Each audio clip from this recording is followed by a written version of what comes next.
கர்த்தருடைய நாமம் மகிமைப்படுவதாக. இந்த வீடியோ மூலமாக உங்கள் ஒவ்வொருவரையும் பார்ப்பதில் மிகுந்த மகிழ்ச்சி, சந்தோஷம். பிரியமான தேவ பிள்ளைகளே, இன்றைக்கு நாம் கர்த்தருடைய வார்த்தையை நாம் சிந்திக்க போகிறோம். அதாவது சோதனைகளை எவ்வாறு மேற்கொள்வது என்ற ஒரு தலைப்பிலே நாம் தேவனுடைய வார்த்தையை நாம் சிந்திக்கலாம். அதற்காக நாம் எடுத்துக்கொண்ட கர்த்தருடைய வார்த்தை பரிசுத்த மத்தேயு 4ஆம் அதிகாரம் 1ஆம் வசனத்திலிருந்து 22ஆம் வசனம் வரைக்கும். இதிலே ஆண்டவராகிய இயேசு கிறிஸ்து வனாந்தரத்திலே பிசாசினால் எவ்வாறு சோதிக்கப்பட்டார், அப்பொழுது அவர் எவ்வாறு அதை மேற்கொண்டார் என்ற ஒரு அடிப்படையிலே நாம் இந்த வார்த்தையை இந்த நாளிலே நாம் சிந்திக்கலாம். பொதுவாக சோதனை என்ற அந்த வார்த்தையை நாம் எடுத்துக்கொண்டோம் என்று சொன்னால், சோதனை என்ற வார்த்தை வேதாகமத்திலே ஒரு நல்ல ஒரு பிரபலமான ஒரு வார்த்தை. எப்படி என்று சொன்னால், வேதாகமத்திலே ஒரு சில பிரபலமான வார்த்தைகள் இருக்கிறது கிறிஸ்தவர்கள் மத்தியிலே. அது என்னவென்று சொன்னால், ரட்சிப்பு, விசுவாசம், கீழ்ப்படிதல், ஆசீர்வாதம், இது போன்ற ஒரு பிரபலமான வார்த்தைகள் இருக்கிறது அல்லவா? அது போன்ற ஒரு பிரபலமான வார்த்தை தான் சோதனை என்பதும். ஆங்கிலத்தில் டெம்டேஷன் அப்படின்னு சொல்லுகிறார்கள். இந்த வார்த்தையை கிரேக்க மொழியில பார்த்தீங்கன்னு சொன்னா பெய்ராஸ்மோஸ் அப்படின்னு சொல்லுவார்கள். பெய்ராஸ்மோஸ் அப்படின்னு சொன்னால் அதற்கு இரண்டு செயல்படக்கூடிய ஒரு தன்மை இருக்கிறது. இரண்டு விதத்தில் செயல்படக்கூடிய ஒரு தன்மை உடைய ஒரு வார்த்தை தான் இந்த பெய்ராஸ்மோஸ் அல்லது டெம்டேஷன், தமிழிலே சோதனை. என்ன அது இரண்டு விதத்துல அப்படின்னு பார்த்தால், முதலாவது இந்த வார்த்தை என்ன செய்கிறது? It pushes to learn the long suffering. அதாவது பொறுமையை கற்றுக்கொள்வதற்கு நேராய் நம்மை நடத்துகிறது. அப்படி இல்லை என்று சொன்னால், விசுவாசத்திலே நிலைத்திருப்பதற்கு நேராய் நம்மை நடத்துகிறது என்று சொல்லலாம். இது ஒரு பாசிட்டிவான முறையிலே எடுத்துக்கொள்ளுகிற போது இந்த அர்த்தத்தை நாம் கொடுக்கலாம். இரண்டாவதாக, இந்த சோதனை என்ற வார்த்தை என்ன செய்கிறது அப்படின்னு சொன்னால்,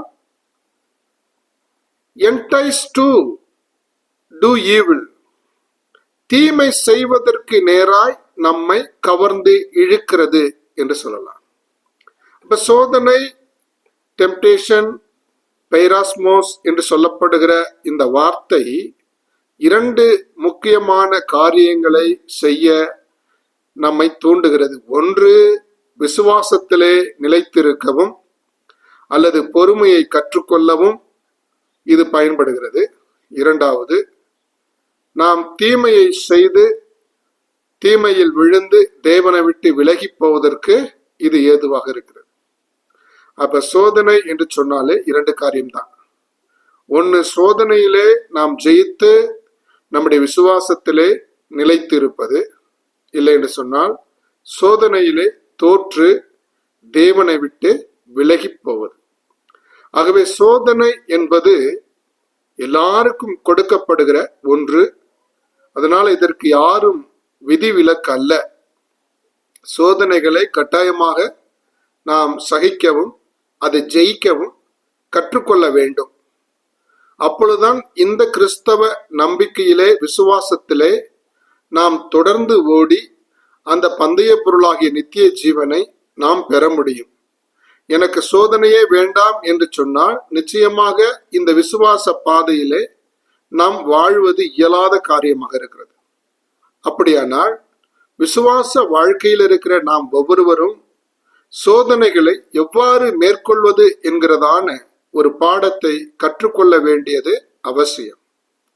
அதை நாம் எங்கிருந்து கற்றுக்கொள்ளலாம்? நம் எல்லோருக்கும் தலை சிறந்த ஒரு உதாரணம், ஒரு ஆசிரியர், ஒரு குரு நம்முடைய ஆண்டவராகிய இயேசு கிறிஸ்து தான். அவரிடத்திலிருந்தே அதை நாம் கற்றுக்கொண்டு அவரை பின்பற்றி இந்த உலகத்தில் வரக்கூடிய சோதனைகளை நாம் ஜெயித்து தேவ ராஜ்யத்திற்கு நாம் ஆயத்தப்படலாம். பிரியமான தேவ பிள்ளைகளே, இந்த சோதனை எங்கிருந்து வருகிறது? யார் மூலமாக வருகிறது? வேதத்திலே பார்க்கிறோம், தேவன் ஒருவரையும் தீமையினால் சோதிப்பது இல்லை என்று பார்க்கிறோம்.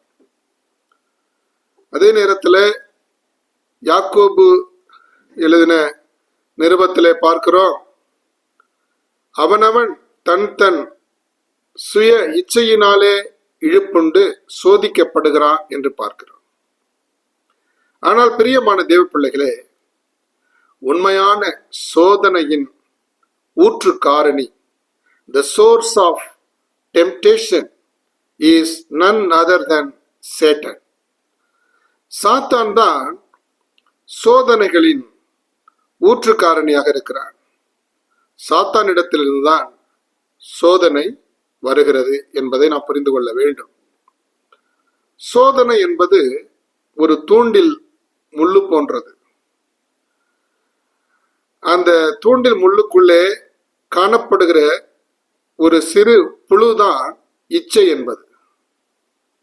அப்போ இச்சையினால் ஈர்க்கப்பட்டு என்று சொல்லப்படும் போது ஒரு மனிதன் அந்த புழுவை பார்த்து அதில் ஆசை வைத்து அவன் அந்த தூண்டிலே மாட்டிக்கொள்ளுகிற ஒரு மீனை போல மாட்டிக்கொள்ளுகிறான். ஆனால் அந்த தூண்டில் என்பது சாத்தானுடைய கையில் இருக்குது. அந்த தூண்டில் தான் சோதனை. அதைத்தான் நான் உங்களுக்கு சொல்லுகிறேன். சோதனை என்பது தேவனிடத்திலிருந்தோ அல்லது மனிதனிடத்திலிருந்தோ வருவதில்லை, மாறாக அது பிசாசினிடத்திலிருந்து வருகிறது. ஆகவே அதை குறித்து நாம் எச்சரிக்கையாக இருக்க வேண்டும். நான் ஒரு புத்தகத்திலே ஒரு கதை படித்தேன். அந்த கதையிலே ஒரு மனிதன் ஒரு குதிரை வளர்த்து கொண்டிருக்கிறான். அந்த குதிரையை கொண்டு வந்து அவன் கட்டிவிட்டு வீட்டிற்கு சென்றவுடனே பிசாசு வந்து அந்த குதிரையை அவிழ்த்து விட்டு விடுகிறான். அந்த குதிரை நேராக சென்று ஒரு வயல்வெளிக்கு போய் அந்த வயல்வெளியை நாசமாக்கி அதை தோய்த்து அது சாப்பிட்டு கொண்டிருக்கிற போது அந்த வயலினுடைய ஓனர் நேரா ஒரு கண் எடுத்துக்கிட்டு வந்து அந்த குதிரையை சுட்டு விடுகிறான். இதை பார்த்த உடனே அந்த குதிரையை வளர்த்தவர் என்ன பண்ணுகிறான், அவன் பெரிய ஒரு கத்தியை கொண்டு வந்து குதிரையை சுட்ட அந்த வயல்வெளி தோட்டக்காரனை வெட்டி விடுகிறான். இதை பார்த்து கொண்டிருந்த உடனே அந்த வயல்வெளி தோட்டக்காரனுடைய மனைவி ஒரு பெரிய பாறங்களை கொண்டு வந்து அந்த குதிரையினுடைய ஓனருடைய தலையில போட்டு அவனை கொன்று விடுகிறான். இதை பார்த்த அந்த குதிரை ஓனருடைய மகன் ஒரு பெரிய ஈட்டியை எடுத்துக்கொண்டு வந்து அந்த வயல்வெளி ஓனருடைய மனைவியின் வயிற்றிலே குத்தி அவளை சாவடிக்கிறார். இதையெல்லாம் பார்த்து கொண்டிருந்த அந்த ஊர் மக்கள் அந்த பையனுடைய வீட்டெல்லாம் கொளுத்தி போட்டுட்டு அவனை மரத்துல வச்சு கட்டி போடுறாங்க. கடைசியெல்லாம் பஞ்சாயத்து பண்றாங்க. பஞ்சாயத்து பண்ணும்போது அந்த சாத்தானை கூப்பிடுறாங்க, பிசாசை கூப்பிடுறாங்க. ஏன் இதெல்லாம் செஞ்ச அப்படின்னு கேட்கிறாங்க. அதற்கு பிசாசு சொல்லுகிறான், நான் ஒன்றுமே செய்யவில்லை, நான் குதிரையை அவுத்து விட்டேன், அவ்வளவுதான் அப்படின்னு சொல்லுகிறான். பிரியமான தேவ பிள்ளைகளே, பிசாசு செய்யக்கூடிய அந்த செயல் பெரிதாக இருக்காது, ஆனால் அதனுடைய விளைவு மிகப்பெரிய சேதத்தை மனிதர்களாகிய நம் வாழ்க்கையிலே ஏற்படுத்தும். ஆகவே தான் எந்த ஒரு சேதத்திற்கும், எந்த ஒரு இழப்பிற்கும், எந்த ஒரு ஆபத்திற்கும் அடித்தளமாக பிசாசனுடைய செயல்கள் இருக்கிறது. ஆகவே பிசாசு தான் சோதனைகளின் ஊற்று காரணியாக இருந்து ஒவ்வொருவரையும் சோதிக்கின்றார். நாம் வாசிக்கிறதான இந்த பகுதியிலே பார்க்கும் பொழுது மத்தேயு 4ஆம் அதிகாரம் 3ஆம் வசனம் இவ்வாறாக சொல்லுகிறது, சோதனைக்காரன் என்று சொல்லுகிறது. பிசாசை குறித்து சொல்லும்போது சோதனைக்காரன் வந்து அவரை சோதித்தான் என்று சொல்லப்பட்டிருக்கிறது. இஸ் எ டெம்ப்டர், சோதிக்கிறவன். அதே போல அப்போஸ்தலனாகிய பவுல் 1 தெசலோனியர் 3ஆம் அதிகாரம் 5ஆம் வசனத்துல பிசாசை குறித்து சொல்லும் போது அவனை சோதனைக்காரன் என்று சொல்லுகிறான். அப்ப சாத்தான் அவன்தான் சோதனைக்காரன், அவன்தான் நமக்கு சோதனைகளை கொண்டு வருகிறவன். அப்ப முதலாவது நம்ம புரிஞ்சு கொள்ள வேண்டும், சோதனை என்பது 2 விதத்திலே செயல்படுகிறது. ஒன்று, உன்னை விசுவாசத்திலே நிலைநிறுத்த உதவுகிறது. இரண்டாவது, விசுவாசத்தை விட்டு தவறி போக செயல்படுகிறது. இந்த சோதனை தேவனிடத்திலிருந்தோ அல்லது மனிதனிடத்திலோ வராமல் இது பிசாசினிடத்திலிருந்து நேரடியாக புறப்பட்டு வருகிறது. அது சாதாரணமாக தோன்றும், ஆனால் மிகப்பெரிய ஒரு இழப்பையும் விளைவுகளையும் ஏற்படுத்தும். இதை நாம் புரிந்து கொள்ள வேண்டும். அது மாத்திரமல்ல பிரியமானவர்களே, இந்த சோதனை எந்த முறையிலே நம்மிடத்திலே பயன்படுத்தப்பட்டு வருகிறது அப்படின்னு பார்த்தால், பிசாசானவன் சோதனையை ஒரே ஒரு விதத்திலே அவன் பயன்படுத்தி கொண்டிருக்கிறான். உலகம் உண்டானது முதற்கொண்டு ஏதேன் தோட்டத்திலே அவன் எந்த மாதிரியான ஒரு சோதனையை பயன்படுத்தினானோ அதே சோதனையைத்தான் ஆண்டவராகிய இயேசு கிறிஸ்துவினிடத்திலும் இன்றைக்கு நம்முடைய வாழ்க்கையிலும் அவன் செய்து கொண்டிருக்கிறான். ஆம், அதை குறித்து பார்ப்போம் என்று சொன்னால் இப்படியாக சொல்லுகிறார்கள், the threefold pattern of temptation. threefold pattern of temptation, அதாவது மூன்று வகையான முறையான சாத்தானுடைய சோதனை என்று சொல்லப்படுகிறது. 3 வகையான அல்லது முறையான சாத்தானுடைய சோதனை. அவனுடைய சோதனையில 3 காரியங்கள் இருக்கும். எப்படி ஒரு ஈட்டியில 3 கூர்மையான ஈட்டிகளை நாம் பார்த்திருப்போம் அல்லவா? அதுபோல ஒரே சோதனையில 3 கூர்கள் கொண்ட ஒரு ஈட்டி போன்ற ஒரு சோதனையை பிசாசு பயன்படுத்துகிறார். அதை குறித்து நாம் வேதத்திலே பார்க்க வேண்டும் என்று சொன்னால் 1 யோவான் 2ஆம் அதிகாரம் 16ஆம் வசனத்திலே சொல்லப்பட்டிருக்கிறது. அது என்னவென்று சொன்னால், the lust of flesh, the lust of eyes and the pride of life. அதாவது கண்ணின் இச்சை, மாம்சத்தின் இச்சை, ஜீவனத்தின் பெருமை என்று சொல்லப்படுகிறது. இந்த உலகத்தில் உள்ள ஒவ்வொரு மனிதனோடும் பிசாசு சோதிக்கும் போது இந்த 3 வகையான சோதனைகளை கொண்டு வந்துதான் அவர்களை சோதித்து அவர்களை வீழ்த்துகின்றான். இதிலே அவன் எந்த ஒரு மாற்றத்தையும் செய்து கொள்வது இல்லை. சாத்தானுடைய சோதனைகள், அவன் செய்கிற தந்திரங்கள் எல்லாம் வெளிப்படையானவைகளே தான், ஒன்று கூட மறைவானவைகள் இல்லை.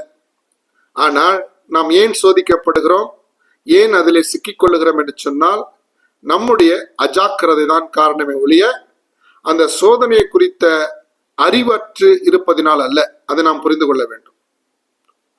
நான் சிறு பிள்ளையாக இருக்கும்போது ஆற்று ஓரத்தில் ஒரு பெரியவர் மீன் பிடித்துக் கொண்டிருப்பார்.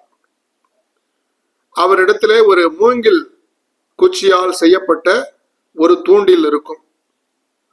அந்த தூண்டில் முள்ளிலே ஒரு சிறு புழுவை கோத்து தண்ணீரிலே போடுவார். கொஞ்ச நேரத்திலே ஏதோ ஒரு மீன் வந்து அதை பிடித்து சாப்பிட வரும். அப்பொழுது அந்த தூண்டிலே அதை மாட்டிக்கொள்ள அந்த பிடித்து பையிலே போடுவார். பிறகு நான் வெளியிலே சென்று ஒரு 20-25 வருடங்கள் கழித்து அதே இடத்திற்கு போக வேண்டிய ஒரு சூழல் வந்த பொழுது அதே பெரியவர் அதே தூண்டிலை வைத்து அதே இடத்தில் உட்கார்ந்து அவர் மீன் பிடித்துக் கொண்டிருப்பதை நான் பார்த்தேன். அதே மீன்கள் 20 வருடமாக அந்த ஆற்றில் இருக்கிற அதே மீன்கள் இன்றைக்கும் அந்த தூண்டிலே சிக்கிக்கொண்டேதான் இருக்கிறது. அந்த தூண்டிலை குறித்த ஒரு அறிவோ அல்லது விழிப்புணர்வோ அந்த மீன்களுக்கும் இல்லை. இவருடைய மீன் பிடிக்கும் முறையில ஒரு மாற்றமும் இல்லை. அதுபோலதான் பிசாசானவனும் ஏதேன் தோட்டத்திலே அவன் பயன்படுத்தின அதே முறையை அவன் இதுநாள் வரையிலும் பயன்படுத்தி கொண்டிருக்கிறான். இன்றைக்கு வரையிலும் பயன்படுத்தி கொண்டிருக்கிறான். எப்படி அந்த அறிவற்ற மீன்கள் அந்த அற்பமான புழுவின் மீது ஆசைப்பட்டு சிக்கிக்கொண்டு தன் உயிரை விடுகிறதோ, அதுபோல மனிதர்கள் தங்களுடைய இச்சைகளினாலும் தங்களுடைய ஆசைகளினாலும் சாத்தானுடைய அந்த தூண்டிலே சிக்கிக்கொண்டு தவிக்கிறதை நாம் பார்க்கின்றோம். பிரியமான தேவ பிள்ளைகளே, இந்த 3 வகையான சோதனையின் அந்த கூறுகளில் இருந்து நாம் எவ்வாறு தப்பிப்பது, எவ்வாறு நாம் மேற்கொள்வது என்பதை நமக்கு முன்மாதிரியான நம்முடைய ஆண்டவரும் இரட்சகருமாகிய இயேசு கிறிஸ்துவை நாம் பின்பற்றுவோம் என்று சொன்னால், நிச்சயம் அந்த பாதையிலே தொடர்ந்து நாம் வெற்றி உள்ள பிள்ளைகளாக கடந்து சென்று அநேகருக்கு முன்மாதிரியாக இருப்போம் என்பதிலே சந்தேகமில்லை. இங்க நாம் பார்க்கிறோம், முதலாவது கண்ணின் இச்சை. ஆண்டவராகிய இயேசு கிறிஸ்து ஞானஸ்நானம் பெற்ற பிற்பாடு 40 நாட்கள் இரவும் பகலும் உண்ணாமலும் குடிக்காமலும் அவர் உபவாசமாக இருந்து தேவ சமூகத்திலே நேரத்தை செலவிட்டு 40 நாட்கள் முடிந்து அவர் வருகிற போது அவருக்கு பசி எடுக்கிறது. அவருடைய பசியை ஆற்றுவதற்கு அவர் இன்னும் சில மைல் தூரங்கள் நடந்து ஊருக்கு சென்றால் அவருடைய பசிக்கு ஏற்ற உணவுகள் அங்கே இருக்கிறது. ஆனால் அதற்கு முன்பாகவே அவர் போகிற பாதையிலே ஆங்காங்கே அந்த மணல் பகுதியிலே கற்கள் கிடைக்கின்றன. அந்த ஒவ்வொரு கற்களையும் பார்க்கிற போது ஆண்டவராகிய இயேசு கிறிஸ்துவுக்கு ஒரு அப்பத்தை போலவே தோற்றம் அளிக்கிறது. அவர் கண்ணை சிமிட்டி விட்டு பார்க்கிறார், இது அப்பந்தானா என்றால் முதலிலே பார்க்கும்போது அப்பமாக தோன்றுகிறது, உற்று பார்த்தால் கல்லாக இருக்கிறது. ஓ, இது கல்லு என்று சொல்லிவிட்டு அவர் கடந்து போகிற போது ஒரு சத்தம் அவருடைய காதுக்கு வருகிறது, நீதான் தேவனுடைய குமாரனாயிற்றே. இவ்வளவு பசி கொடுமையாக இருக்கிற போது அப்பத்தை போல தோற்றம் அளிக்கிற அந்த கல்லை நீ ஏன் அப்பமாக மாற்றி சாப்பிடக்கூடாது என்ற ஒரு சத்தம் கேட்கிறது. அப்பொழுது ஆண்டவர் உடனடியாக சொல்லுகிறார், மனிதன் அப்பத்தினால் மாத்திரமல்ல தேவனுடைய வாயிலிருந்து புறப்படுகிற ஒவ்வொரு வார்த்தையினாலும் பிழைப்பான் என்று சொல்லி அந்த சத்தத்திற்கான பதிலடியை கொடுக்கின்றார். பிரியமான தேவ பிள்ளைகளே, நாம் புரிந்து கொள்ள வேண்டிய முக்கியமான ஒரு விஷயம் என்ன அப்படின்னு சொன்னா, சில நேரங்களிலே நம்முடைய கண்கள் ஏமாந்து விடும். எப்பொழுதும் உண்மையா இருப்பதை அடைவதற்கு முன்பாக போலியா இருப்பதை நாம் நம்பி சென்று விடுவோம். ஆண்டவர் நமக்காக ஒரு உண்மையான ஒரு உணவை வைத்திருப்பார். ஆனால் அதற்கு முன்பாகவே ஒரு போலி கண்களுக்கு முன்பாக தோன்றும். அந்த போலியானது அந்த உண்மையான உணவு போல உனக்கு காட்சி அளிக்கும். அதை நீ பொறுமையற்றவராயிருந்து அதை நீ புசித்து விட்டால் நீ சோதனையிலே தோற்று மிகப்பெரிய பாதிப்புக்கு உட்படுவீர்கள். ஆகவே சில நேரங்களிலே நாம் எச்சரிக்கையாக இருக்க வேண்டும். நாம் எச்சரிக்கையாக இருப்பதற்கு நமக்கு உதவியாக இருப்பது என்ன அப்படின்னு சொன்னா, கர்த்தருடைய வார்த்தை. இந்த இடத்துல பார்த்துட்டு சொன்னால், ஆண்டவருக்கு பசிக்கிறது, அவருடைய பசிக்கு ஏதாவது ஒரு உணவு சாப்பிட வேண்டும். அந்த உணவு தற்பொழுது அருகாமையில் இல்லை, தூரத்திலே இருக்கிறது. அதே நேரத்தில் அருகாமையிலே ஒன்று இருக்கிறது, அது உணவல்ல, ஆனால் உணவை போன்று இருக்கிறது. அந்த உணவை போன்று இருக்கிறது தான் அதிகமாய் இவருக்கு சோதனையை கொடுக்கிறது. என்னை சாப்பிடு, என்னை சாப்பிடு, என்னை சாப்பிடு என்று சொல்வதை போன்ற ஒரு உணர்வை ஏற்படுத்துகிறது. நம்முடைய வாழ்க்கையிலும் அப்படித்தான். நமக்கு ஆண்டவர் வைத்திருக்கிற அந்த உண்மையான ஆசீர்வாதம் சற்று தூரத்தில் இருக்கலாம். அதற்காக நாம் சற்று பிரயாசப்பட வேண்டி இருக்கலாம். அதற்காக நாம் சற்று காத்திருக்க வேண்டிய சூழ்நிலை இருக்கலாம். ஆனால் பிசாசு அதற்கு முன்பாகவே ஒரு போலியான ஒரு உணவை ஆயத்தப்படுத்தி அந்த போலியான உணவை வைத்து நம்ம ஏமாற்ற பார்ப்பான். அந்த போலியான உணவை பார்த்து நீங்கள் ஏமாந்து போவீர்கள் என்று சொன்னால் நிச்சயமாக தேவனுடைய ஆசீர்வாதங்களை நாம் பெற்றுக்கொள்ள முடியாது.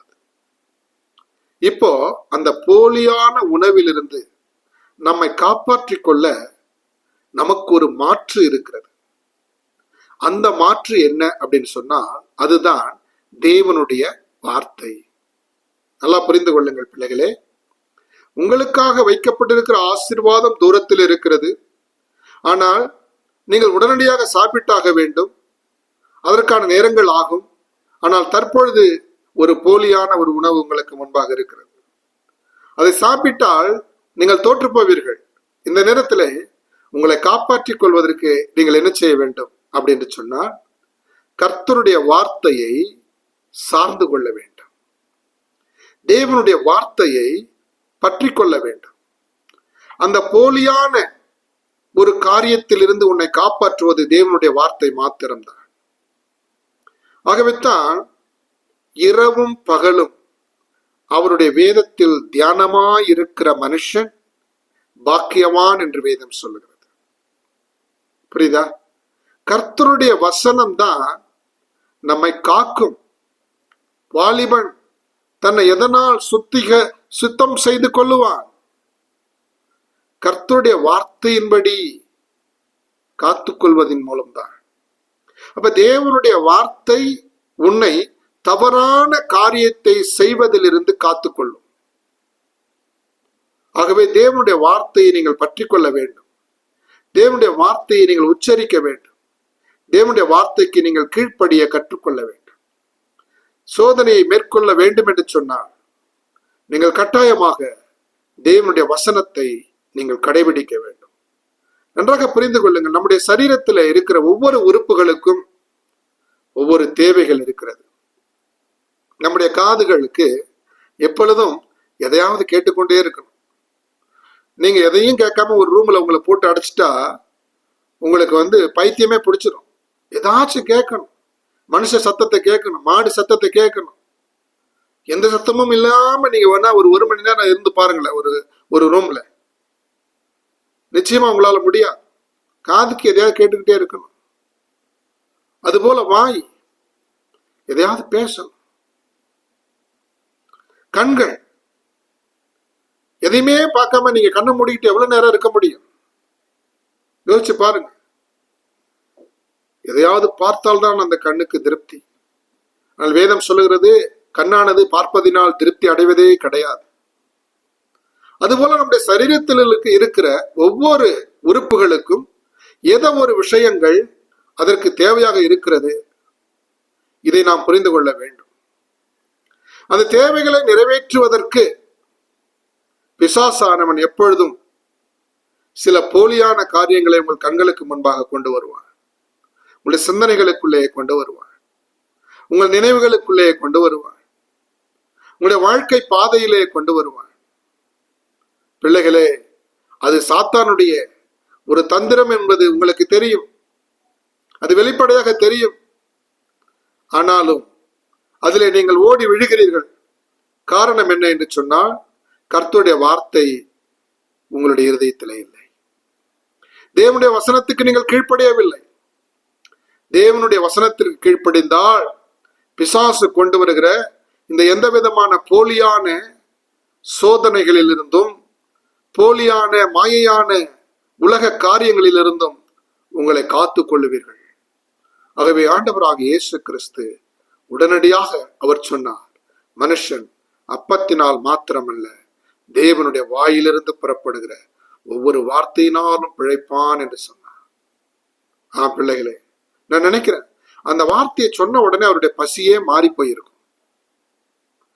இவ்வளவு நேரம் பசி எதையாவது எடுத்து சாப்பிடணும் போல இருந்த அந்த ஃபீலிங், அந்த பசி உணர்வு இந்த வார்த்தையை சொன்ன உடனே பறந்து போயிருக்கும். ஒரு புதிய எனர்ஜி அவருக்குள்ளே உண்டாயிருந்திருக்கும் என்று நான் நினைக்கிறேன். ஆம் தேவ பிள்ளைகளே, நம்முடைய வாழ்க்கையிலும் சோதனைகள் வந்து நம்மை சோதிக்கிற போது நீங்கள் கர்த்தருடைய வார்த்தைகளை உச்சரித்து பாருங்கள். தேவனுடைய வசனத்தை நீங்கள் பயன்படுத்தி பாருங்கள். ஒரு புதிய வல்லமை, ஒரு புதிய அபிஷேகம் உங்கள் மீது வந்து இறங்கி உங்களை அப்படியே தேவன் அண்டையிலே கொண்டு போய் சேர்க்கும். ஆம் பிள்ளைகளே, நாங்கள் சோதனைகளை நாம் சகிப்பதற்கு, மேற்கொள்ளுவதற்கு நாம் கற்றுக்கொள்ள வேண்டிய முக்கியமான ஒரு பாடம் தேவனுடைய வசனம். புரியுதா? ஏவாளை பார்த்தீங்கன்னு சொன்னா, அந்த கனி பார்வைக்கு இன்பமா இருந்தது. புரியுதுங்களா? ஏசப்பாக்கு ஒரு கல்லு அப்பம் போல தெரிகிறது. அந்த ஏவாளுக்கு அந்த பழம் இன்பமாக தெரிகிறது. புரியுதா? அது என்ன, அந்த கண்ணுல படக்கூடிய அந்த காட்சி நம்முடைய சரீரத்துல ஹார்மோன் சேஞ்சுகளை உருவாக்கும். நல்லா புரிஞ்சு கொள்ளுங்க. ஆமா, சில பேர் பாத்தீங்கன்னா இந்த மாங்காய் சாப்பிடுறத பார்த்தாலே நமக்கு வாயில என்ன ஆயிடும், ஆட்டோமேட்டிக்கா எச்சி ஊறிடுது இல்லையா? அந்த மாதிரி. அதனால சும்மா தானே பாக்குறோம் அப்படின்னு நினைக்காதீங்க. நீங்க பார்க்கிற அந்த பார்வைக்கும் உங்கள் சரீரத்தில் இருக்கிற ஹார்மோனுக்கும் நிறைய சம்பந்தம் இருக்கிறது. அதனாலதான் பிசாசு அந்த போலிய உன்னிடத்திலே காட்டுவான். இதுதான் உண்மை என்று சொல்லுவான். அதை நீங்க நம்பினீர்கள் என்று சொன்னால் உங்கள் வாழ்க்கை வீணாக போய்விடும். ஆகவே தேவ பிள்ளைகளே, அந்த நேரத்திலே தேவனுடைய வார்த்தையை நாம் மனப்பாடம் செய்ய வேண்டும், உச்சரிக்க வேண்டும், விசுவாசத்தோடு அதை பற்றி கொள்ள வேண்டும். அல்லேலூயா. இரண்டாவதாக பிசாசு என்ன பண்ணுகிறார், ஆண்டவரை தேவனுடைய ஆலயத்தினுடைய அந்த கோபுரத்தின் உப்பிரக்கைக்கு கொண்டு போகிறார். இரண்டாவது சோதனை என்று பார்த்தால் இது நம்முடைய உணர்வுகளை தொடக்கூடிய ஒரு சோதனை. முதலாவது சோதனை நம் சரீரத்தின் தேவைகளை பூர்த்தி செய்யக்கூடிய ஒரு சோதனையாக வருகிறது, அல்லது சரீரத்தினுடைய தேவைகளுக்கு ஏற்ற ஒரு சோதனையாக வருகிறது. அதுதான் மாம்சத்தின் இச்சை என்று சொல்லுகிறோம்.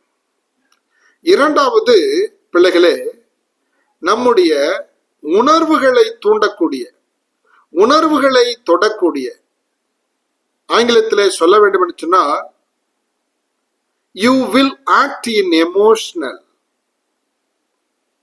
இந்த சோதனை வரும்போது நீங்கள் உணர்ச்சி வசப்பட்டுடுவீங்க.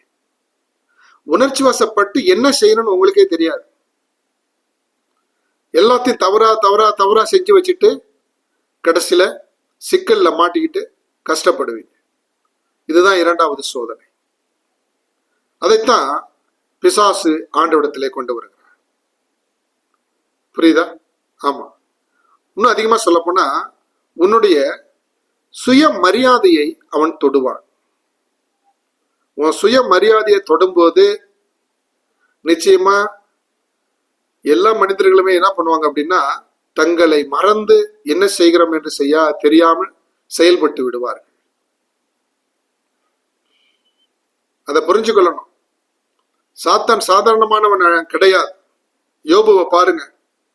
யோபு பார்த்தீங்கன்னா அவனுடைய பிள்ளைகள், அவனுடைய சொத்துக்கள் எல்லாம் போச்சு. அவன் கலங்கவே இல்லை, தைரியமாக இருந்தான். அப்புறம் பார்த்தான், அவனுடைய சரீரத்தை அடிச்சான். சரீரத்துல ஒரு நோயும் பிணியும் சொறியும் வந்து திடீர்னு கஷ்டப்பட்டுட்டு கிடக்குறான். வர்றவங்க போறவங்க எல்லாம் அவனை பார்த்துட்டு போறாங்க, அருகலுப்பா பார்த்துட்டு போறாங்க. யாரு அருகலுப்பா பார்த்தா நமக்கு என்ன, நமக்கு ஆண்டவர் இருக்கான்னு சொல்லிட்டு அவன் சொரிஞ்சுக்கிட்டு உட்கார்ந்து இருக்கிறான். அந்த நேரத்துல பிசாசு என்ன பண்றான் தெரியுமா, அவனுடைய எமோஷனலை தொடர்றதுக்கான ஒரு சூழலை உருவாக்குகிறான். அது என்ன தெரியுமா, யோபுவனுடைய மனைவி. யோபுவனுடைய மனைவி இப்ப வீட்டுக்குள்ள இருந்து வராங்க. யோபு வந்து அதை பாக்குறாரு. வர்றவங்க போறவங்க யாருமே ஒன்றும் சொல்லலை, எல்லாம் நம்மளை பார்த்து அருகலிப்பா பார்த்துட்டு போறாங்க. சரி, நம்ம மனைவி வர்றாங்க, அவங்க நமக்கு ஒரு ஆறுதலான வார்த்தையை சொல்லுவாங்க. பரவாயில்லையா, இவ்வளோ தூரம் நீ கஷ்டப்பட்டாலும் ஆண்டவர் மேல நம்பிக்கையா இருக்க, அதை நான் பாராட்டுறேன் அப்படின்னு ஒரு வார்த்தை சொல்லுவார்கள் என்று அவன் எதிர்பார்த்து கொண்டிருக்கிறான். ஒருவேளை அப்படிப்பட்ட ஒரு வார்த்தையை சொல்லியிருந்தால் அவன் காலம் பூரா அந்த ஒரு சொறியிலேயே உட்கார்ந்து வாழ்ந்திருப்பான். யார் இல்லைன்னா எனக்கு என்ன, என் மனைவி இருக்காங்க என்ன புரிஞ்சுக்க, அது போதும் என்ற அந்த நினைவுகளிலே அந்த கஷ்டமும் துன்பமும் அவனை விட்டு பறந்து போயிருக்கும். ஆனால் அவனுடைய மனைவி என்ன சொல்ற தெரியுமா, அவனை மேலையும் கீழையும் ஒரு அற்பமாய் பார்த்து விட்டு, ஒரு மூளை இல்லாத மனுஷனை பார்க்கிறது போல பார்த்து விட்டு அவள் சொல்லுகிறாள், நீ தேவனை தூஷித்து உன் ஜீவனை விடு. நம்ம கொலைக்கெல்லாம் கிராமங்கள்லாம் சொல்லக்கூடிய வார்த்தையில சொல்லணும்னா, சில நேரங்கள்ல சில மனைவிகள் புருஷனை பார்த்து சொல்லுவார்கள், எங்கேயாவது போய் தூக்கு மாட்டி சாவியா அப்படின்னு சொல்லுவாங்க இல்லையா? அந்த மாதிரியான ஒரு வார்த்தை. யோசிச்சு பாருங்க, எந்த ஒரு மனுஷனையும் ஒரு மனைவி போய் சாவு அப்படின்னு சொல்லிட்டா அது ஆழமாக பாதிக்கும். புரியுதா? மனைவிக்கே நம்மளை பிடிக்கல, இதுக்கப்புறம் நம்ம உயிரோடு வாழணுமா அப்படின்னு நினைக்கக்கூடியவர்கள் எத்தனையோ பேர், நினைத்து தங்கள் உயிரை மாய்த்து கொண்டவர்கள் இந்த உலகத்திலே எத்தனையோ பேர்.